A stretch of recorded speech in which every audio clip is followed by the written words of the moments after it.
এটাই আমাদের জীবনের শেষ জুমা, এটাই আমাদের জীবনের শেষ রমাদান।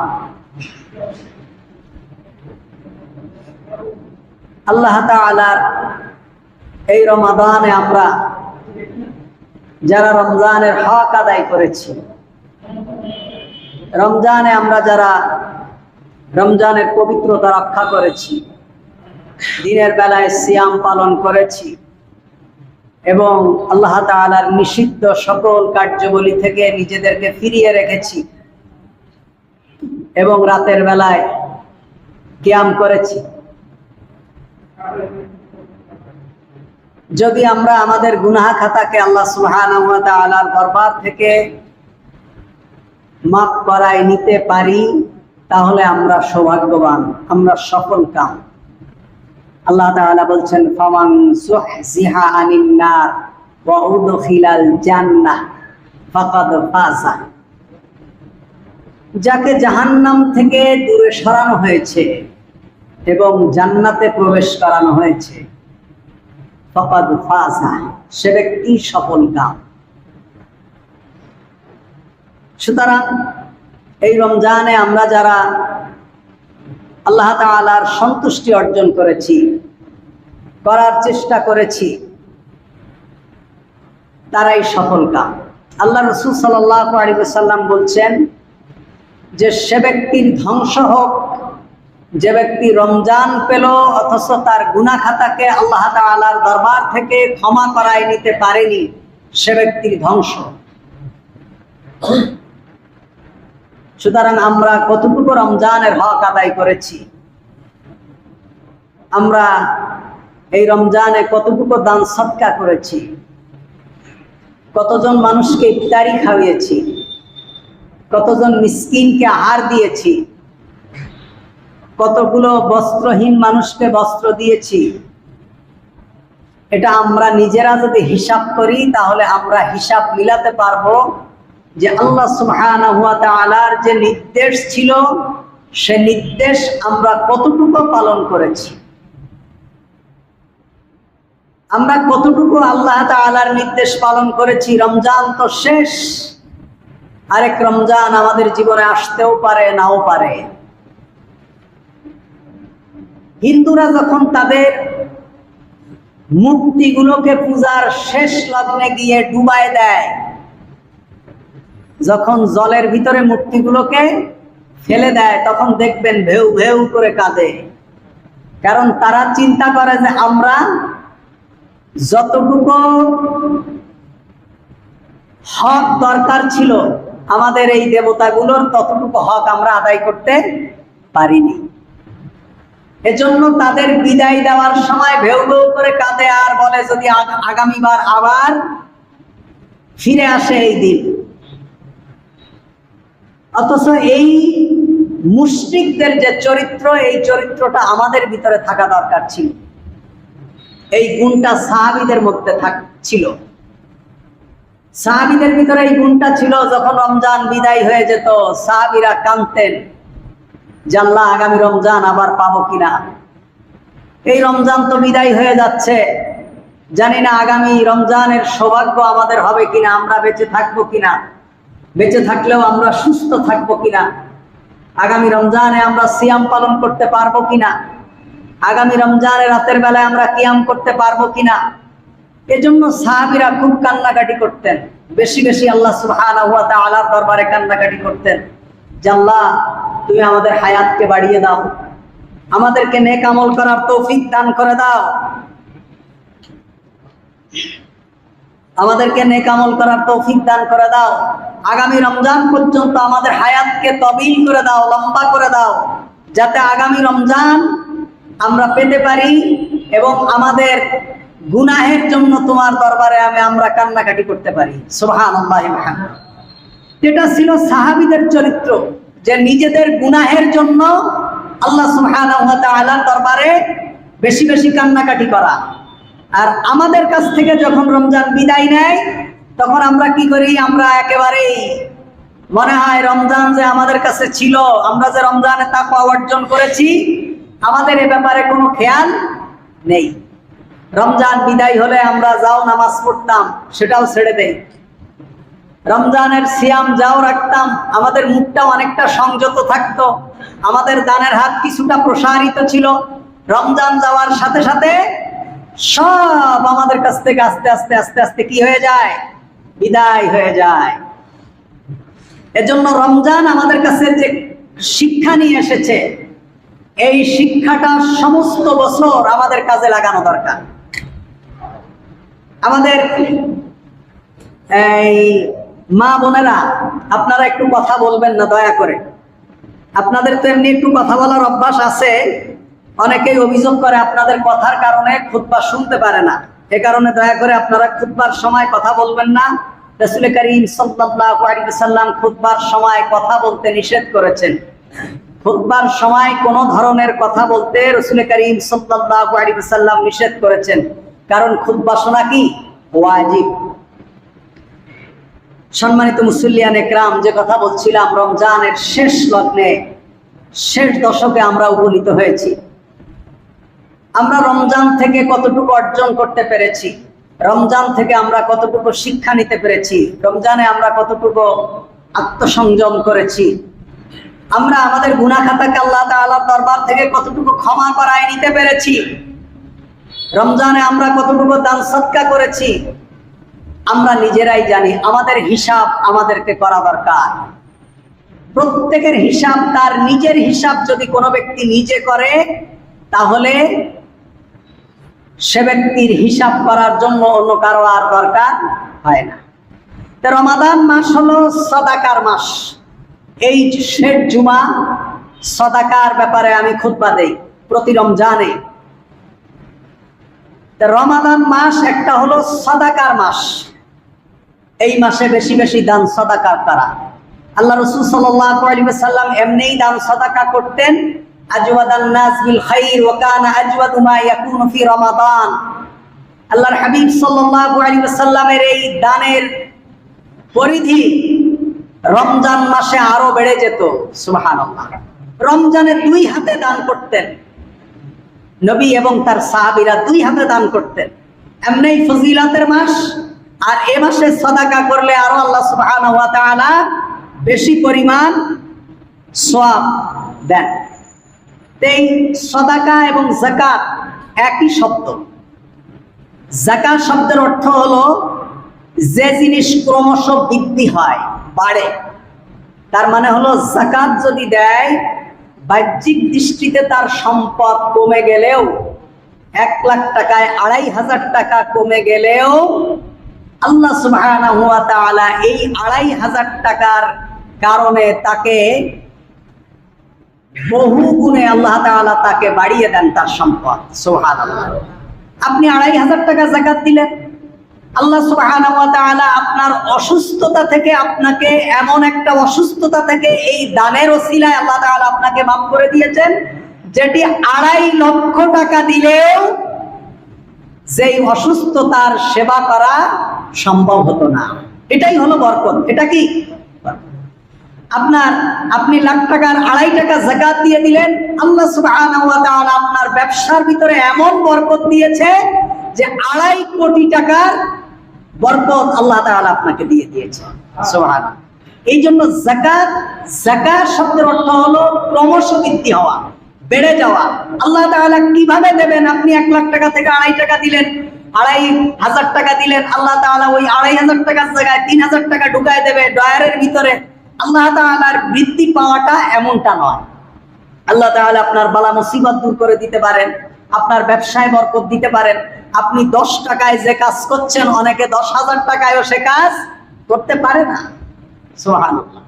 অনেক মানুষ আছে খুব স্বল্প ইনকাম, কিন্তু সে খুব ভালোই চলছে। তার মানে কি? আল্লাহ তাআলা তাকে বরকত দিয়েছেন। আবার অনেকের অনেক ইনকাম, কিন্তু সে কিছুই করতে পারছে না, তার খরচের কোনো সীমা নেই। এদিকে বিপদ, ওদিকে অসুস্থতা, এদিকে ছেলে অ্যাক্সিডেন্ট করেছে, ওদিকে মেয়ে টাকা খরচ করছে, এদিকে ব্যবসা বাণিজ্য লস হচ্ছে, ওদিকে গাড়ি অ্যাক্সিডেন্ট করছে। আপনি দেখছেন আপনি 2 হাতে কামাচ্ছেন, আপনার প্রতিদিন লক্ষ লক্ষ টাকা ইনকাম, কিন্তু বরকত না থাকার কারণে চারদিক থেকে গিয়ে আপনি শূন্যের কোটায়। এজন্য বরকত জিনিসটা আলাদা। বরকত আল্লাহ সুবহানাহু ওয়া তাআলার পক্ষ থেকে। যাকাতের আরেকটি অর্থ হলো আত-তাহারা, পবিত্রতা।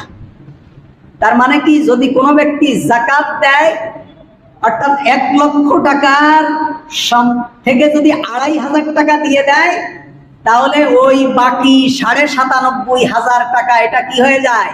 পবিত্র হয়ে যায়। অর্থাৎ আপনার যেটা না, আপনার গচ্ছিত সম্পদের ভিতরে লাখ টাকার 2,500 টাকা আপনার নয়। এটি হলো কার? দরিদ্রের, অসহায় মানুষদের। তো অসহায় মানুষের টাকা আপনার কাছে থাকা মানে কি?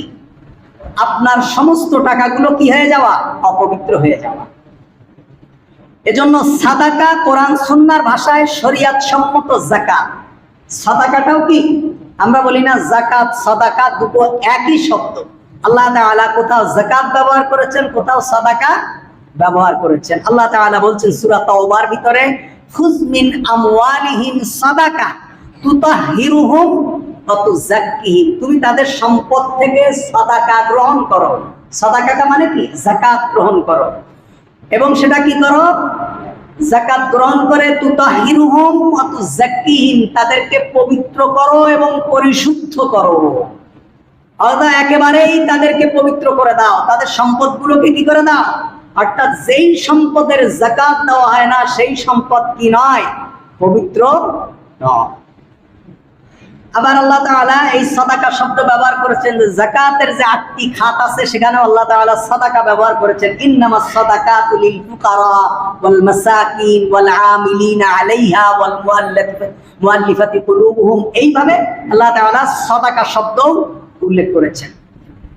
যাকাত শুধু নবী মুহাম্মদুর রাসূলুল্লাহ সাল্লাল্লাহু আলাইহি ওয়াসাল্লামের উম্মতের উপরেই কি ছিল না? ফরজ নয়। এটি একেবারে প্রত্যেকটি অন্যান্য নবীদের উপরেও কি ছিল? যাকাত ফরজ ছিল। তাওরাত, জাবুর, ইনজিলেও যাকাতের বিধান ছিল। মুসা আলাইহিস সালাতু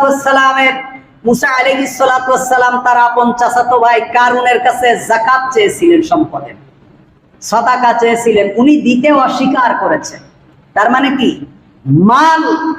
মালের ভিতরে হলো যে দরিদ্রের যে অংশ, ধনী মানুষের সম্পদে দরিদ্রের যে অংশ, এটা একেবারেই অন্যান্য নবীদের সময়ও ছিল, এটি দেওয়ার বিধান ছিল। হযরত ঈসা আলাইহিস সালাতু ওয়াস সালাম দোলনায় থাকা অবস্থায় উনি যে কথা বলেছিলেন, শিশু অবস্থায় ওনার মাকে যখন তোহমাত দেওয়া হয়েছিল যে এটা তো ব্যভিচারের সন্তান, যেহেতু আপনি বিবাহ করেননি, আপনার সন্তান কোথা থেকে হলো, তখন ঈসা আলাইহিস সালাতু ওয়াস সালাম দোলনায় যে কথা বলেছিলেন, সেখানে তিনি বলেছিলেন, ওয়া আউসিনি বিস সালাত ওয়াজ যাকাত মা দুমতু হাইয়া, আমাকে ওসিয়াত করা হয়েছে, আমাকে নির্দেশ দেওয়া হয়েছে আমি যেন সালাত আদায়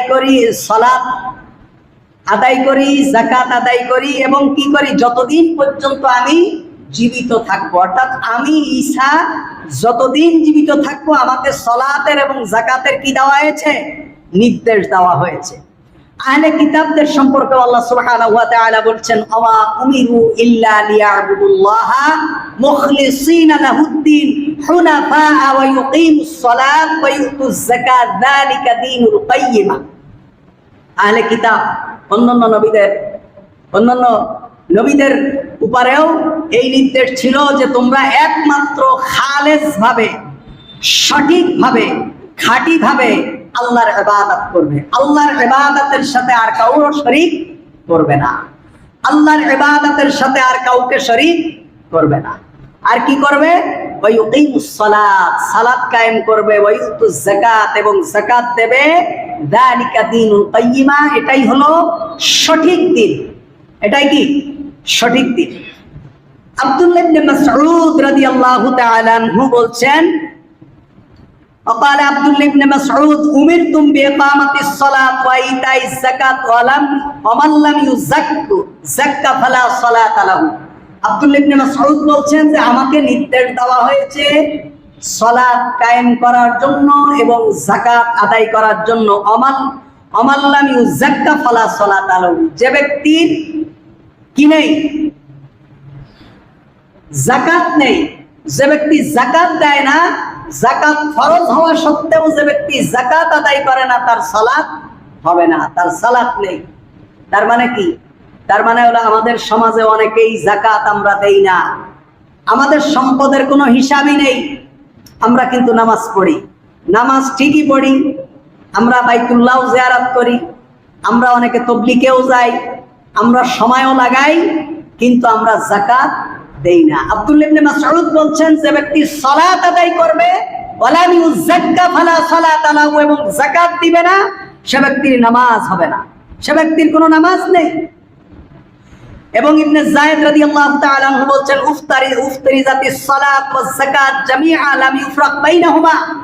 ইবনে যায়েদ বলছেন রাদিয়াল্লাহু তাআলা আনহু বলছেন যে আমাদের উপরে নামাজ এবং যাকাত একসাথে ফরজ করা হয়েছে, যাকাত এবং নামাজ একসাথে ফরজ করা হয়েছে, লাম ইফরাক বাইনাহুমা, এবং এই দুটোর মধ্যে কোনো পার্থক্য করা হয়নি। তার মানে হলো যাকাত যদি কোনো ব্যক্তি না দেয় তার সম্পদ পবিত্র হয় না, আর অপবিত্র সম্পদ যদি কোনো ব্যক্তি খায় তাহলে সে ব্যক্তির সালাত হবে না। সুতরাং আপনি কেন যাকাত দিবেন না? যাকাত কেন দিবেন না? যাকাত যদি আপনি না দেন তাহলে আপনার সালাত এবং অন্যান্য ইবাদত পরিপূর্ণ হবে না। একটা হাদিসের মধ্যে এসেছে যে তিনটা জিনিস থেকে তিনটা জিনিসকে আলাদা করা যাবে না,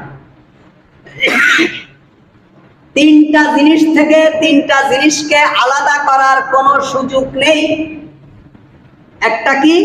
মান ক্বালা আতিউল্লাহ ওয়া লা আতিউর রাসূল, যদি কোনো ব্যক্তি বলে যে আমি আল্লাহকে মানি কিন্তু আমার রাসূলের আনুগত্য আমি করি না, আমি আল্লাহর আনুগত্য করি কিন্তু আল্লাহর রাসূলের আনুগত্য করি না। আল্লাহি তাআলা ইয়াকুল আতিউল্লাহ ওয়া আতিউর রাসূল, যে ব্যক্তি এই কথা বলে সে ব্যক্তি আল্লাহ তাআলা যা নাজিল করেছেন, আল্লাহ যা বলেছেন তার বিরোধিতা করে। আল্লাহ বলেছেন আতিউল্লাহ ওয়া আতিউর রাসূল, আল্লাহর আনুগত্য করো এবং তার রাসূলের কি করো? আনুগত্য করো। সুতরাং কেউ যদি আল্লাহর আনুগত্য করে, আল্লাহর রাসূলের আনুগত্য না করে, আল্লাহর হুকুম মানে আল্লাহর রাসূলের হুকুম না মানে, তার মানে সে মূলত আল্লাহর হুকুমই কি মানলো না। আজকে অনেকেই আছে দেখবেন আল্লাহ যা বলছে আমরা তো মানছি, কথা একটা বললেই বলে আল্লাহর কোরআনে আছে নাকি, আমাদের দেখাও তো, আল্লাহর কোরআনে আছে আমাদের দেখাও। আল্লাহর কোরআনে যদি সব থাকে 24,000 বার মুহাম্মাদুর রাসূলুল্লাহ সাল্লাল্লাহু আলাইহি ওয়াসাল্লামের কাছে জিবরাইল ওহী নিয়ে আসলেন কেন? এজন্য আল্লাহকে মানি বলে আল্লাহ রাসূল সাল্লাল্লাহু আলাইহি ওয়াসাল্লামের সুন্নাহকে এবং তার হাদিসকে অমান্য করার কোনো সুযোগ নেই। আর যদি কোনো ব্যক্তি বলে মান ক্বালা আকিমুস সালাত ওয়া লা উতিজ যাকাত, আল্লাহু তাআলা ইয়াকুল ওয়া আকিমুস সালাত ওয়া আতুজ যাকাত, আর কেউ যদি বলে আমি সালাত আদায় করি কিন্তু যাকাত দেই না, কিংবা আমি নামাজ পড়বো যাকাত দেব না, তাহলে সে আল্লাহ তাআলার ওই বিধান লঙ্ঘন করলো, যেহেতু আল্লাহ তাআলা বলেছেন ওয়া আকিমুস সালাত ওয়া আতুজ যাকাত। আরেকটা হলো মান ফাররাকা বাইনা শুকরুল্লাহি ওয়া শুকরুল ওয়ালিদাইন আল্লাহি আযজা ওয়া জাল্লা ইয়াকুল আন আশকুর লি ওয়া লিওয়ালিদাইক, যদি কোনো ব্যক্তি বলে যে আমি আল্লাহর শুকর আদায় করব, আমার পিতামাতার শুকর আদায় করব না, সে ব্যক্তি আল্লাহ তাআলার বিধান লঙ্ঘন করলো। কারণ আল্লাহ তাআলা সূরা লুকমানে বলেছে আন আশকুর লি ওয়া লিওয়ালিদাইক, আমার শুকর আদায় করো এবং তোমার পিতামাতার কি করো? শুকর আদায় করো। তাহলে তিনটা জিনিস থেকে তিনটা আলাদা করার কোনো সুযোগ নেই। যদি কোনো ব্যক্তি কোরআন মানে এবং সুন্নাহকে অস্বীকার করে তাহলে সে ব্যক্তি আল্লাহ তাআলার বিধানকে কি করে? লঙ্ঘন করে। যদি কোনো ব্যক্তি সালাত আদায় করে কিন্তু যাকাত না দেয় তাহলে সে ব্যক্তি আল্লাহ তাআলার বিধানকে কি করে? লঙ্ঘন করে। আর যদি কোনো ব্যক্তি আল্লাহর শুকর আদায় করে এবং তার পিতামাতার শুকর আদায় না করে তাহলে সে ব্যক্তি আল্লাহ তাআলার বিধানকে লঙ্ঘন করে। এই তিনটা জিনিস থেকে আলাদা করার কোনো সুযোগ নেই। সুতরাং ভাইরা আমার, পিতামাতা কম গুরুত্বপূর্ণের জিনিস নয়। পিতামাতাকে অস্বীকার করে, পিতামাতার নাফরমানি করে, পিতামাতার নাশুকরিয়া করে আপনি আল্লাহ তাআলার শুকরিয়া আদায় করে জান্নাতে যাওয়ার আশা করা যায় না। গত কালকের একটা ঘটনা দেখছেন না, তার পিতা বৃদ্ধা মানুষ, পিতা মাতা দুইজন বৃদ্ধা এবং বৃদ্ধ তার সন্তানকে কুড়াল দিয়ে কুবায়ে মেরে ফেলেছে। মেরে ফেলে জনগণের সামনে, টেলিভিশনের সাংবাদিকদের সামনে বলছে আমি মেরে ফেলেছি। জন্মদাতা সন্তান, পিতা তার সন্তানকে মেরে ফেলেছে, একবার শব্দ করেনি। কত বড় অকৃতজ্ঞ এবং কত বড় দুশ্চরিত্র সন্তান হলে পিতামাতা এই কাজটা করতে পারে? সেই সন্তান সর্বক্ষণ বাবা মায়ের উপর, বাবা মাকে নির্যাতন করে, গালিগালাজ করে, বেফায়সা কথাবার্তা বলে, যা ইচ্ছা তাই করে, সন্তানকে পিতামাতা মেরে ফেলেছে। বলছে আমার কি হবে, নয় ফাঁসি হবে। কতটুকু অতিষ্ঠ হলে সন্তানের প্রতি। সুতরাং ভাইরা আমার, আমরা সন্তান লালন পালনের ক্ষেত্রে আমরা কোনো কিছু অতিরঞ্জিত করব না। সন্তানের ভাগ্য নির্ধারণ করতে গিয়ে আল্লাহর বিধানকে লঙ্ঘন করবেন, সন্তানের উজ্জ্বল ভবিষ্যৎ কামনা করতে গিয়ে আল্লাহর বিধানকে লঙ্ঘন করবেন, আল্লাহর হুকুমকে অমান্য করবেন, তাহলে আপনি মনে করবেন আপনার দুনিয়ার জীবন এবং পরকালীন জীবন কোনোটাই কল্যাণকর হবে না। আল্লাহ তাআলা বলছেন আফি আমওয়ালিহিম হাক্কুল লিসাইলি ওয়াল মাহরুম, দরিদ্রদের সম্পদ, তাদের সম্পদের ভিতরে হাক্কুল লিসাইল, ফকির মিসকিনদের হক আছে এবং মাহরুম, বঞ্চিতদের হক আছে। অর্থাৎ আল্লাহ তাআলা আপনাকে সম্পদ দিয়েছেন, আপনি তো মনে করছেন সব আমার হাতের কামাই, সব আমার অর্জিত, আমার কষ্ট। না, এটা হলো সবথেকে বড় নাশুকরিয়া। একই ক্লাসে পড়েছে, একই স্কুলে পড়েছে, একই অফিসে চাকরি করেছে, একই সমান মেধা, দেখা যায় একজনের দিন এনে দিন খাওয়া, আর একজনকে আল্লাহ তাআলা অঢেল সম্পদ দান করেছেন। এটা আল্লাহ তাআলা করেছেন। এই আল্লাহ তাআলার শুকরিয়া আদায় করা, কৃতজ্ঞতা আদায় করা, সব সময় যার যে হক আছে হকগুলো তাকে দিয়ে দেওয়া এবং আল্লাহ তাআলার প্রশংসা করা এবং আল্লাহ তাআলাকে বলা, রব্বুল আলামিন তুমি আমাকে যে সম্পদ দিয়েছো, এই সম্পদ দুনিয়ায় আমার মর্যাদাকে যেমন সমুন্নত করেছে, রব্বুল আলামিন এই সম্পদ ব্যয় করার খাতগুলো আমি যেন ভালোভাবে আদায় করতে পারি, যাতে পরকালীন জীবনেও আমার এই সম্পদের জন্য তোমার দরবারে আমার মর্যাদাকে তুমি বাড়িয়ে দাও। এইভাবে দোয়া করা। নিজের কোনো কৃতিত্ব নেই, মনে রাখতে হবে আমার চেষ্টা, আমার সাধনা থাকবে, আমার কষ্ট থাকবে, কিন্তু এই দেওয়া এবং হওয়া, আমার সম্পদ, এগুলোর পিছনে সবটুকু রহমত এবং দয়াকার আল্লাহ সুবহানাহু ওয়া তাআলা। এজন্য কোনোভাবেই আল্লাহ তাআলা বলছেন ফাইন তাবু ওয়া আকামুস সালাত ওয়া আতাউস যাকাত ফাইখওয়ানুকুম ফিদ্দীন, যদি তারা তওবা করে এবং সালাত কায়েম করে এবং যাকাত আদায় করে, ফাইখওয়ানু ফিদ্দীন, তাহলে তারা তোমাদের দ্বীনি ভাই। তোমাদের কি ভাই? দ্বীনি ভাই। দ্বীনি ভাইয়ের মূল্য অনেক বেশি।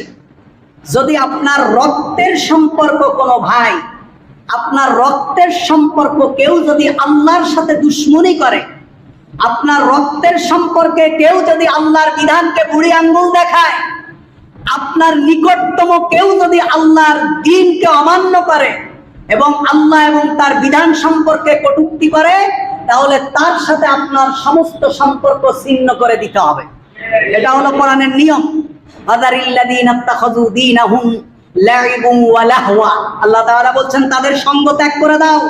যারা দ্বীনকে খেল তামাশা মনে করে তাদের সঙ্গ কি করে দাও? ত্যাগ করে দাও। তাদের সঙ্গ ত্যাগ করে দাও যারা দ্বীনকে খেল তামাশা মনে করে। দেখেন না, ঢাকা ইউনিভার্সিটিতে রঙের হোলি খেলা হচ্ছে, বলছে যে আপনি কি মনে করেন, সাংবাদিকরা জিজ্ঞেস করছে আপনি কি মনে করেন আপনার রোজা হালকা হয়েছে? বলছে না, কেন রোজা হালকা হবে? এটা হলো সাংস্কৃতিক ব্যাপার, আর রোজা হলো দ্বীনের ব্যাপার। মেয়েদের মাথায় কাপড় নেই, গায়ে ওড়না নেই, উলঙ্গ অবস্থায় রঙের মাখামাখি একজন আরেকজনের সাথে জড়াজড়ি করছে। বলছে আপনি কি রোজা আছেন? বলছে হ্যাঁ রোজা আছি। আল্লাহ বলছেন তাদের সঙ্গ ত্যাগ করো যারা তাদের দ্বীনকে খেল তামাশা হিসাবে খেল তামাশা বানিয়ে নিয়েছে। এটা কি দ্বীন কি খেল তামাশার জিনিস? আপনি ইচ্ছা হলে জাকাত দিবেন, ইচ্ছা হলে নামাজ পড়বেন, ইচ্ছা হলে টুপি মাথায় দিবেন, আপনার প্রয়োজনের তাগিদে আপনি দিনকে ব্যবহার করবেন। আল্লাহ তাআলা দিন কি পৃথিবীতে এজন্য এসেছে? আস্তাগফিরুল্লাহিল আযীম। এজন্য যারা আমার কেউ না, কিন্তু আল্লাহর বিধানের বেলায়, আল্লাহর বিধান মানার ক্ষেত্রে তার সাথে আমার বিরাট সখ্যতা, বিরাট মিল, ফাইখওয়ানুকুম ফিদ্দিন, তাহলে সে আমার দ্বীনি ভাই। সাহাবীরা আপন ভাইয়ের বিরুদ্ধে অস্ত্র ধরেছে, সন্তান তার পিতার বিরুদ্ধে অস্ত্র ধরেছে, কিন্তু নিজের পেলেটের ভাত তার দ্বীনি ভাইকে দিয়ে দিয়েছে, কারণ সে আমার দ্বীনি ভাই। সুবহানাল্লাহ। এর জন্য আল্লাহ তাআলা বলছেন, যে ব্যক্তি তওবা করবে, সালাত আদায় করবে এবং যাকাত প্রদান করবে, সে হলো তোমাদের দ্বীনি ভাই। আল্লাহ তাআলা বলছেন, ইন্নামা ইয়ামুরু মাসাজিদাল্লাহ মান আমানা বিল্লাহি ওয়াল ইয়াউমিল আখির ওয়া আকামুস সালাত ওয়া আতাউজ যাকাত ওয়া লাম ইয়াখশা ইল্লাল্লাহ। আল্লাহ তাআলা বলছেন, মসজিদ নির্মাণ করবে এবং মসজিদ রক্ষণাবেক্ষণ করবে কারা? যারা আল্লাহ তাআলার প্রতি ঈমান আনে এবং আখিরাতের প্রতি বিশ্বাস করে। যে ব্যক্তি আল্লাহর প্রতি ঈমান আনে এবং আখিরাতের প্রতি বিশ্বাস করে, তারাই মসজিদ নির্মাণ করবে, মসজিদ রক্ষণাবেক্ষণ করবে, ওয়াকামুস সালাত এবং সালাত কায়েম করবে। সালাত কি করবে? কায়েম করবে। ওয়াতাউজ যাকাত এবং যাকাত প্রদান করবে। যেখানেই আল্লাহ তাআলা সালাতের কথা বলেছেন, সেখানেই কি বলেছেন? যাকাতের কথা বলেছেন। অথচ আজকে আমরা সালাত আদায় করি, যাকাত দেই না। কেউ কেউ তো আছে যাকাত দেয় নামকে ওয়াস্তে, লুঙ্গি শাড়ি কিনে দোকানের ভিতরে লেখা থাকে যাকাতের কাপড় বিক্রি করা হয়। এটা হলো দরিদ্র মানুষের সাথে তামাশা করা। এটা হলো ইসলামী একটা আইনের সাথে, গুরুত্বপূর্ণ একটা বিধানের সাথে তামাশা করা। তার মানে দরিদ্র মানুষ যা পড়বে, ধনীরা তা পড়বে না। ওখানে শুধু যাকাতের কাপড় বিক্রি করা হয়। এই সাইনবোর্ড দিয়ে যাকাত দেবে, মানুষদেরকে লাইন ধরে দাঁড় করায় দেয়, যাকাত দেয়, ফটো সেশন করে, যাকাত দেয়, এগুলো আবার মানুষকে দেখায়। মানুষকে আগে মাইকে ঘোষণা দেয় যাকাত দেবে 100 জনকে, লাইনে দাঁড় করায় 500 জন, কেউ কারো পদপিষ্ট হয়ে যায়। এগুলো হলো তামাশা করা, আল্লাহ তাআলার বিধানের সঙ্গে কি করা? তামাশা করা। এগুলো করলে সওয়াবের তুলনায় আরো গুনাহ বেশি হবে। আল্লাহ রাসূল বলছেন, মান সাল্লা ইউরানি ফাকাদ আশরাক। যদি কোনো ব্যক্তি মানুষকে দেখাবার জন্য সালাত আদায় করে, সে ব্যক্তি আল্লাহর সাথে শিরিক করে। ওমান তাসাদ্দাকা ইউরানি ফাকাদ আশরাক। যদি কোনো ব্যক্তি সাদাকা করে মানুষকে দেখাবার জন্য, সে ব্যক্তি কি করে?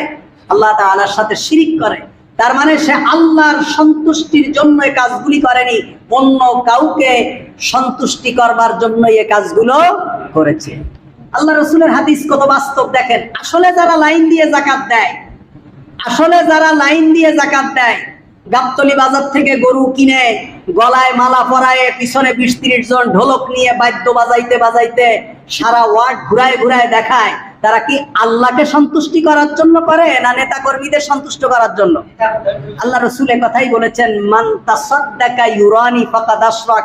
যে ব্যক্তি মানুষকে দেখাবার জন্য সাদাকা করে, সে ব্যক্তি আল্লাহর সন্তুষ্টির জন্য করে না, অন্য কারো সন্তুষ্টির জন্য করে। এ কারণে সে ব্যক্তি কি করেছে? শিরিক করেছে। এজন্য ভাই, যাকাত অবশ্যই দিতে হবে। যাকাত হলো মালের হক।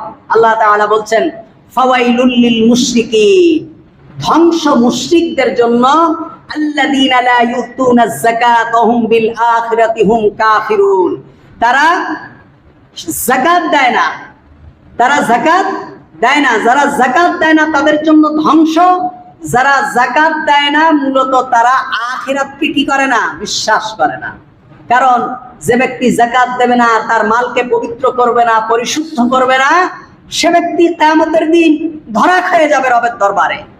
সে যদি কিয়ামত বিশ্বাস করত, সে যদি জানতো, সে যদি মনে প্রাণে বিশ্বাস করত যে আমার সম্পদের জন্য কিয়ামতের দিন আমাকেই হিসাব দিতে হবে, আমাকে আল্লাহ তাআলার দরবারে দাঁড়াতে হবে, এই বিশ্বাস যদি সে করত, তাহলে অবশ্যই সে যাকাত দিত। এই কারণে আল্লাহ তাআলা বলছেন, যে ব্যক্তি যাকাত দেয় না, সে ব্যক্তি মূলত কি করে না? কিয়ামতকে স্বীকার করে না, কিয়ামতকে বিশ্বাস করে না। এজন্য আমাদের যাদের নিসাব পরিমাণ সম্পদ আছে, এখন তো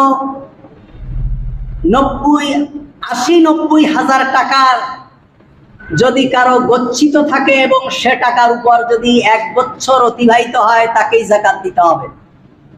52 তোলা রূপার দাম হিসাব করলে 90-95 হাজার টাকার উপরে হওয়ার কথা নয়। এই পরিমাণ টাকা যদি কারো ব্যাংকে থাকে অথবা গচ্ছিত থাকে, যেই টাকাটা 1 বছর অলস পড়ে আছে, সেই ব্যক্তিকেই যাকাত দিতে হবে। সুতরাং আমাদের যাদের উপর যাকাত ফরজ, আমরা যতটুকু ফরজ যদি ততটুকু আদায় না করি, তাহলে আমাদের সম্পদকে আমরা পবিত্র করলাম না। আর পবিত্র না করলে অপবিত্র সম্পদ আমাদের আমরা যদি ভক্ষণ করি, তাহলে সেই অপবিত্র সম্পদ ভক্ষণ করার জন্য আমাদের কোনো ইবাদত আল্লাহ তাআলার দরবারে কবুল হবে না। আল্লাহ রাসূল সাল্লাল্লাহু আলাইহি ওয়াসাল্লাম আবু বকর রাদিয়াল্লাহু তাআলা আনহু বলছেন, উমিরতু আন কাতিলান নাস হাত্তা ইয়াশহাদু আন লা ইলাহা ইল্লাল্লাহ ওয়া আন্না মুহাম্মাদার রাসূলুল্লাহ ওয়া ইউকিমুস সালাত ওয়া ইউতুজ যাকাত। বলছে যে আমি তাদের বিরুদ্ধে যুদ্ধ করার জন্য অনুমতি পেয়েছি, নির্দেশিত হয়েছি, যারা এই কথার উপর সাক্ষী দেবে না যে আল্লাহ ছাড়া আর কোনো ইলাহ নেই এবং মুহাম্মাদুর রাসূলুল্লাহ সাল্লাল্লাহু আলাইহি ওয়াসাল্লাম আল্লাহর বান্দা, এবং সালাত কায়েম করবে না এবং যাকাত আদায় করবে না। তাহলে যে ব্যক্তি সালাত কায়েম করবে না এবং যাকাত দেবে না এবং আল্লাহকে আল্লাহ হিসাবে, ইলাহ হিসাবে এবং মুহাম্মাদুর রাসূলুল্লাহকে আল্লাহর নবী হিসাবে স্বীকৃতি দেবে না, তাদের বিরুদ্ধে কি করতে হবে? যুদ্ধ করার জন্য। কি মারাত্মক কথা! অথচ আমরা দানের হাত আমাদের খুবই সংকীর্ণ, খুব সংকীর্ণ দানের হাত। যত আমাদের অর্থবিত্ত বেশি হচ্ছে, আমাদের দানের হাত তত সংকীর্ণ হচ্ছে। আমরা হিসাব করি, গোটা একটি রমজান গিয়েছে, আমরা কয়টা মানুষকে ইফতার করাইছি, আমরা হিসাব করি নিজেরা। আমরা নিজেরা হিসাব করি কয়জন মানুষকে ইফতারি করাইছি। যদি না করায় থাকি, আমরা সব থেকে নিকৃষ্ট এবং দুর্ভাগা মুসলমান, যে একজন মানুষকে আমরা ইফতারি করাতে পারিনি। কয় টাকা আমরা সাদাকা করেছি, কয় টাকা আমরা যাকাত দিয়েছি, কয় টাকা আমরা গরিব মিসকিনকে দান করেছি। আমাদের যাদের উপর যাকাত ফরজ না, তারাও বা কয় টাকা দিয়েছি। আমরা নিজেদের হিসাব নিজেরা করি, নিজেদের হিসাব।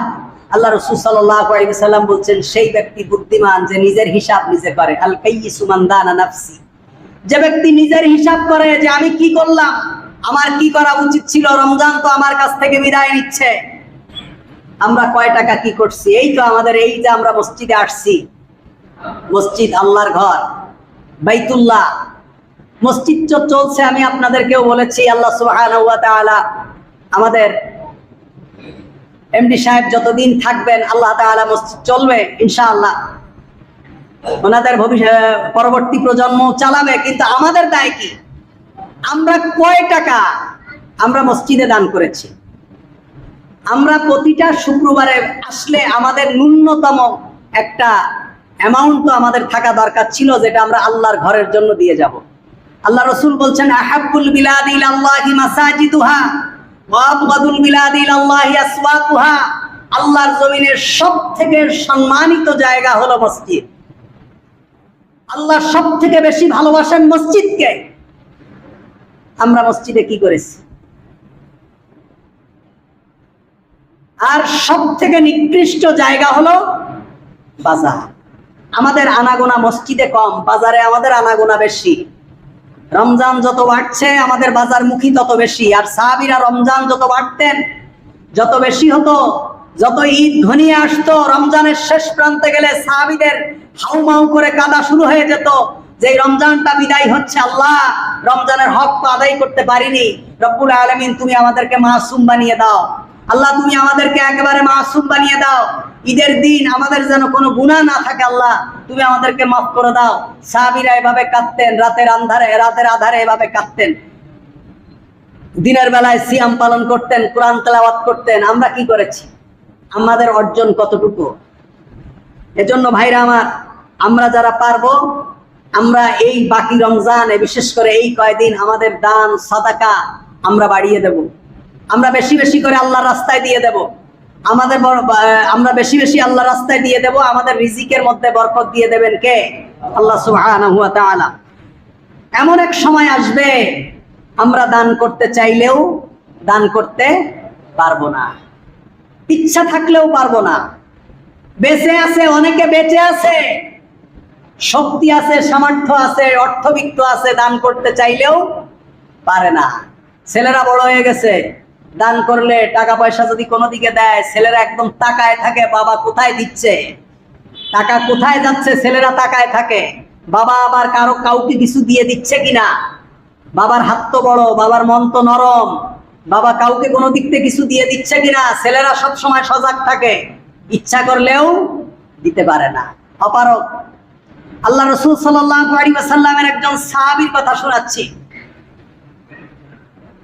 যখন আল্লাহ তাআলা আপনার কাছে সম্পদ চাইবেন, তখন আপনি আল্লাহর রাস্তায় দিয়ে দেন। কিন্তু আল্লাহ তাআলা যদি আপনার উপর নাখুশ হয়ে যায়, আপনি দিতে চাইলেও আর দিতে পারবেন না। মান যাল্লাযী ইউকরিদুল্লাহ কারদান হাসানা, এই আয়াত যখন নাযিল হলো, আল্লাহ তাআলা তার সাহাবীদেরকে বলছেন, আল্লাহ তাআলা তোমাদের কাছে উত্তম ঋণ চেয়েছে, কে আল্লাহকে কর্জে হাসানা দিবা? মান যাল্লাযী ইউকরিদুল্লাহ কারদান হাসানা, কে আল্লাহকে কর্জে হাসানা দিবা? তখন একজন সাহাবী দাঁড়িয়ে বললেন, ইয়া রাসূলুল্লাহ সাল্লাল্লাহু আলাইহি ওয়াসাল্লাম, আমার আল্লাহকে দেওয়ার মতো কিছুই নেই, তবে মদিনায় আমার একটা বিরাট খেজুরের বাগান আছে, যেই বাগানের মধ্যখানে ছোট্ট একটা কুড়ি ঘর করে আমি থাকি। ইয়া রাসূলুল্লাহ সাল্লাল্লাহু আলাইহি ওয়াসাল্লাম, সত্যি কি আল্লাহ আমাদের কাছে কর্জে হাসানা চেয়েছেন? আল্লাহ কি আমাদের কাছে ঋণ চেয়েছেন? বলছে, হ্যাঁ আল্লাহ চেয়েছেন। ইয়া রাসূলুল্লাহ, আমার যে খেজুরের বাগান, এটি আমি আল্লাহকে ঋণ দিয়ে দিলাম। সুবহানাল্লাহ।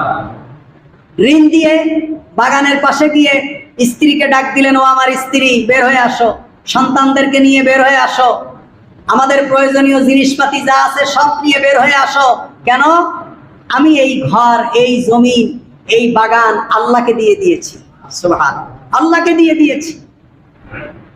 স্ত্রী এসে বললেন যে তুমি আল্লাহর সাথে উত্তম ব্যবসায়ী করেছো।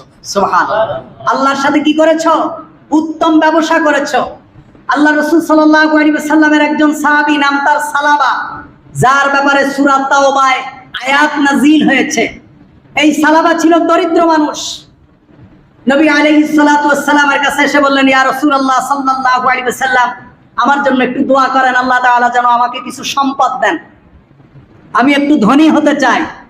আল্লাহ রাসূল সাল্লাল্লাহু আলাইহি ওয়াসাল্লাম বলছেন, যেভাবে আছো ওভাবে থাকো, ধনী হওয়ার ইচ্ছা পোষণ করো না। আল্লাহ তাআলা তোমাকে যেভাবে রেখেছেন সেভাবে থাকো। আল্লাহ তাআলা তার বান্দাদেরকে যেভাবে রাখেন তার উপরে সন্তুষ্টি থাকা, এটাই হলো কি? ঈমান, এটা তাকওয়া। এটা কি? আল্লাহ তাআলা আপনাকে যেভাবে রেখেছেন আলহামদুলিল্লাহ। আমাদেরকে যদি জিজ্ঞেস করায়, ভাই কেমন যাচ্ছে দিনকাল, ওই বুঝেন না ভাই, বাজারের যে অবস্থা ভাই, বেতন তো সেই আগের মতন ওই চলছে, এটা কি শুকর আদায় হলো? শুকর আদায় হলো? আপনি যেভাবে থাকবেন আলহামদুলিল্লাহ, আলহামদুলিল্লাহ। আপনাকে আল্লাহ তাআলা সম্মানিত জীবন দিয়েছেন। একজন ফকির যে সায়েল, একজন কুলি, সে দিন যদি ৫,০০০ টাকাও ইনকাম করে, ১০,০০০ টাকাও ইনকাম করে, একজন ফকির, তার যে জিল্লতি যে জীবন, তার যে অপমানিত জীবন, আল্লাহ রাসূল বলেছেন পৃথিবীর ভিতরে দুইটা হালাল কাজ সব থেকে নিকৃষ্ট হালাল। দুইটা হালাল কাজ সব থেকে নিকৃষ্ট হালাল। একটা হলো স্ত্রীকে তালাক দেওয়া, এটা হালাল কিন্তু নিকৃষ্ট হালাল। আরেকটি কি? আরেকটি হলো সায়েল, ভিক্ষাবৃত্তি করা, মানুষের কাছে শুধু চায় আমাকে দেন। এই চাওয়া, আল্লাহ রাসূল বলছেন উপরের হাতটা উত্তম নিচের হাতের থেকে, কারণ ফকিরেরা নিচে থেকে চায় আর যারা দেয় উপর থেকে দেয়। সুবহানাল্লাহ। জন্য আল্লাহ রাসূল বলেছেন উপরের হাত উত্তম।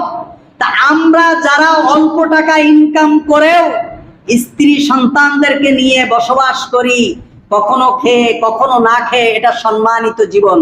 আর যারা সায়েল, যারা ভিখারি, যারা নিম্ন পেশার মানুষ, তাদের জিল্লাতি জীবন, অপমানকর জীবন।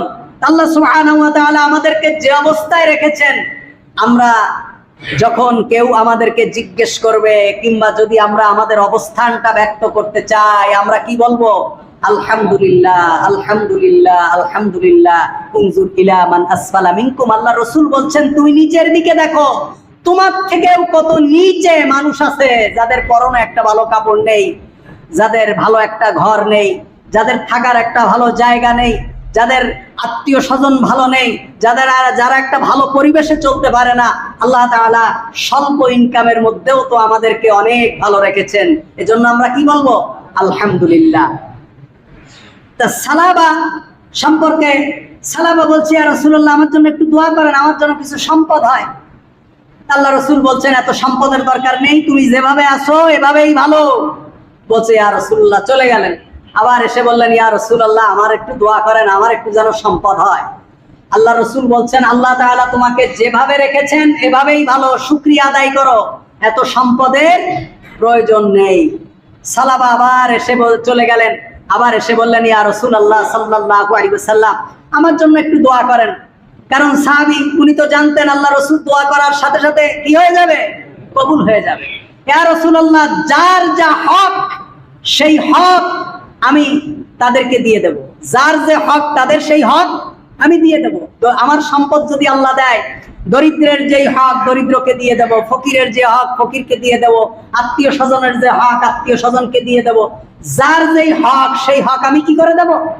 আদায় করে দেব। আল্লাহ রাসূল সাল্লাল্লাহু আলাইহি ওয়াসাল্লাম সালাবার জন্য দোয়া করলেন। সালাবার জন্য বললেন, আল্লাহ তুমি সালাবাকে সম্পদ দিয়ে দাও। সালাবার সম্পদ হলো, সম্পদ বরকত হলো। সম্পদ হলো মানে কি? আকাশ থেকে সম্পদ নাজিল করে দিয়েছে না, বরকত হতে হতে হতে হতে এমন সম্পদ হলো যে সালাবা সম্পদের মানে নিয়ন্ত্রণে, সম্পদ রক্ষণাবেক্ষণ করতে গিয়ে সে একেবারে হিমশিম খেয়ে যায়।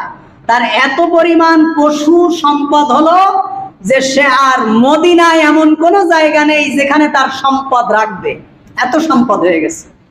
তখন সে মদিনা থেকে বেশ দূরে এক মরুভূমিতে চলে গেছে, যে সেখানে তার আস্তানা গাড়লো। আস্তানা গেড়ে তার সমস্ত পশুপাল, তার সয় সম্পদ সেখানে রাখলো। এত সম্পত্তির রক্ষণাবেক্ষণ করে এত দূর থেকে মদিনার মসজিদে নবী আলাইহিস সালাতু ওয়াস সালামের পিছনে সালাত আদায় করার সুযোগ আর হয় না। শুধু জোহরের সময় আসে, জোহর আর আসর পড়ে আবার মাগরিবের আগে চলে যায়। মাগরিব এশা ফজর আর মসজিদে নববীতে পড়তে পারে না। আল্লাহ রাসূল সাল্লাল্লাহু আলাইহি ওয়াসাল্লাম আফসোস করলেন সালাবার জন্য। হায় সালাবা, হায় আফসোস সালাবা। এর কিছুদিন পরে তার সম্পদের পরিধি এত বাড়লো যে সে মদিনার বাইরে যেখানে ছিল সেখানেও তার জায়গার সংকুলন হলো না। সে বেশ দূরে চলে গেল, একদম উন্মুক্ত মরুভূমির ময়দানে। তার সম্পত্তি নিয়ে এসে সেভাবে সেখানে বিরাট এরিয়া নিয়ে এসে সেখানে বসে আছে। কিন্তু সেই দূর থেকে মসজিদে নববীতে এসে জোহর এবং আসরের সালাত পড়বে, এটাও তার পক্ষে আর সম্ভব না। এত দূর থেকে এসে আসরের নামাজ জোহরের নামাজ পড়তে পারবে না, কিংবা জোহর আর আসর পড়ে ফিরে গিয়ে আর সে রাতের ফিরে যে ওখানে মাগরিবের সময় উপস্থিত হতে পারবে না। তখন সে জোহর আর আসরের নামাজও কি দিল? ছেড়ে দিল। নবীর পিছনে নামাজ পড়া থেকে মাহরুম হয়ে গেছে সম্পদের মোহে। এজন্য ভাইরা আমার, সম্পদ আল্লাহ তাআলা আমাদেরকে যা দিয়েছেন এর উপরে সন্তুষ্টি থাকা, মনে করতে হবে আল্লাহ তাআলা আমার ভালো, আমার কল্যাণ চেয়েছেন বলেই এই সম্পত্তি আমাকে দিয়েছেন। সুবহানাল্লাহ। আমি তো বলি, আমি আপনাদেরকে অনেকবার বলেছি, যারা বহু টাকার মালিক ঢাকা টাউনে গাড়ি বাড়ি চড়ে, আমার তো কিচ্ছু নেই। আমি শুধু খাই আর বাসা ভাড়া দেই, আমার কিচ্ছু নেই আলহামদুলিল্লাহ। তবে আমার মতো ভালো সুখী মানুষও নেই।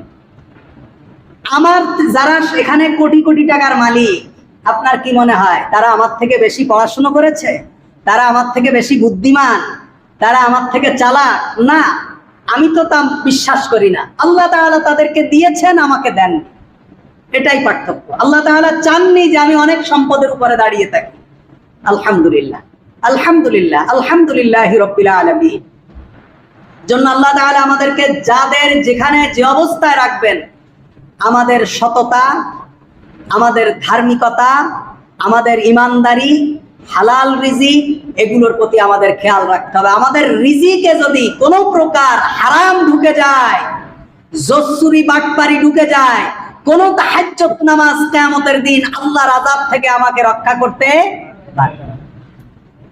ইতিমধ্যে সালাবা শুধু শুক্রবারে এসে নামাজ পড়ে, জুমার নামাজ, জুমাবারে এসে। তার কিছুদিন পরে তার সম্পত্তির পরিধি এত বাড়া বেড়েছে যে সে ব্যক্তি আর শুক্রবারের নামাজও মসজিদে নববীতে এসে পড়তে পারে না। কপাল পোড়া। ইতিমধ্যে যাকাতের সাদাকার আয়াত নাজিল হলো।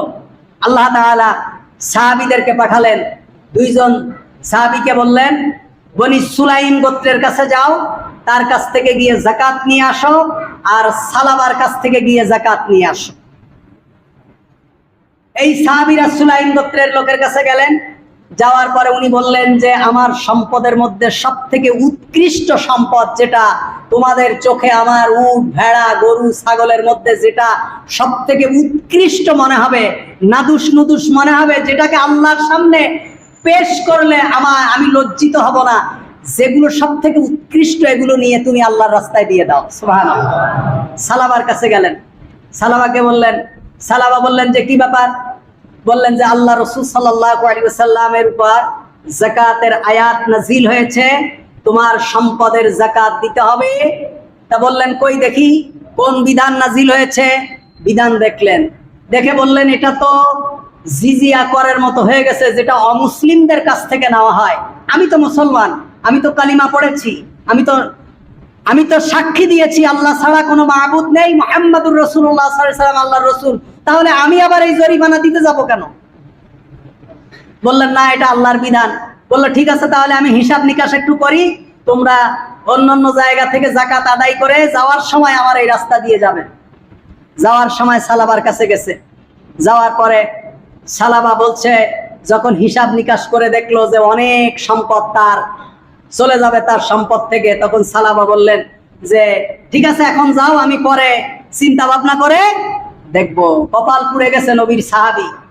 আল্লাহ রাসূল সাল্লাল্লাহু আলাইহি ওয়াসাল্লামের কাছে যখন এই সংবাদ পৌঁছালো, আল্লাহ রাসূল আবার বললেন, হায় আফসোস সালাবা, সালাবার জন্য শুধু আফসোসই হয়, সালাবার জন্য শুধু আফসোস হয়, সালাবার জন্য শুধু আফসোস হয়, হায় সালাবা। তখন ইতিমধ্যে কোরআনের আয়াত নাজিল হয়েছে সূরা তাওবা। আল্লাহ তাআলা বলছেন তারা ওয়াদা রক্ষা করেনি, যারা বলেছিল তাদের সম্পদ থেকে প্রত্যেকের হক ফিরিয়ে দেবে।